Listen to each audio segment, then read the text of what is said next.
Kyle Chambers here with Texas Quality Assurance. As promised, for our latest podcast, I want to take a minute to talk a little bit about forklift safety, also known as powered industrial trucks. What we have here is an example of a Class 4 powered industrial truck. They are solid cushion tires and, in this case, propane-powered, some type of liquid petroleum gas. But let's talk a little bit about safety. One of the most commonly overlooked safety aspects is the safety belt. You might wonder why a safety belt is so important. In the event that the forklift tips over, your natural inclination is to jump in the direction of the fall. So just imagine this forklift tipping over. As it does, I jump in the direction of the fall, as it's just human instinct. You're going to be caught by the mass and crushed in the fall. If not crushed in the fall, you'll almost for sure sustain head trauma as you hit the ground. If you are securely buckled in the seat, you can't move. You're going to be held tight, and you're going to remain much safer than you would have otherwise. And you might wonder, well, how can these tip over? But as you can see from the terrain we're on right now, in a very nice concrete area, there's still uneven terrain. Right behind where the camera's located is a ditch. So there's a lot of easy ways that a forklift could tip over if the driver was not paying proper attention.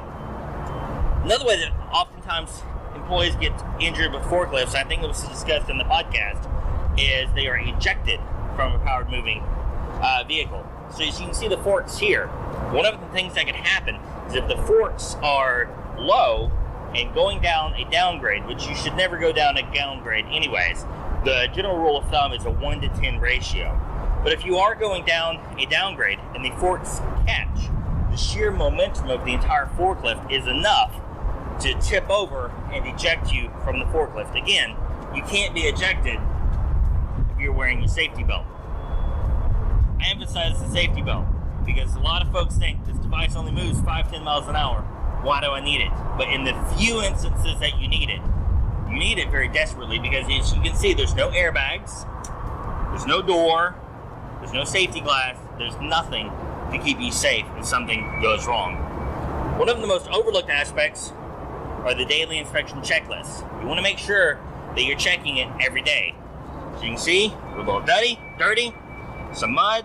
Kind of wonder why sometimes these things are in mud, but the stuff happens. You never know what the person before you did with that piece of equipment. So that is the reason that OSHA has a requirement that once per shift, forklifts are inspected. Now there's a number of things you want to inspect. On this one, we want to check that it's clean, maybe not for appearance, but for safety aspects. We want to check for any hydraulic damage, cylinders. We're going to check the tires, drive belts, everything kind of goes on from there. And these are supposed to be done once per shift.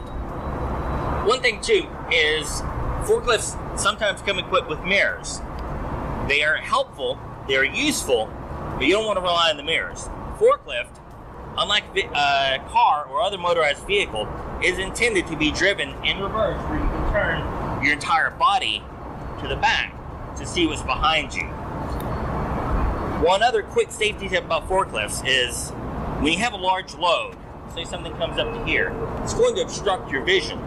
If your vision is obstructed, do not lift the weight higher than your visual field. While doing so might give you a clear vision, it also lifts the weight of the forklift up high and creates this instability, and could also potentially result in a tip over, and if not wearing a safety belt, ejection from the forklift.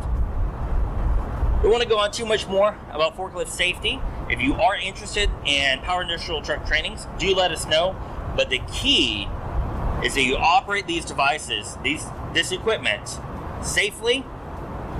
If you don't know how to do it safely, take the time to research it, read it, or hire a professional to help you do so.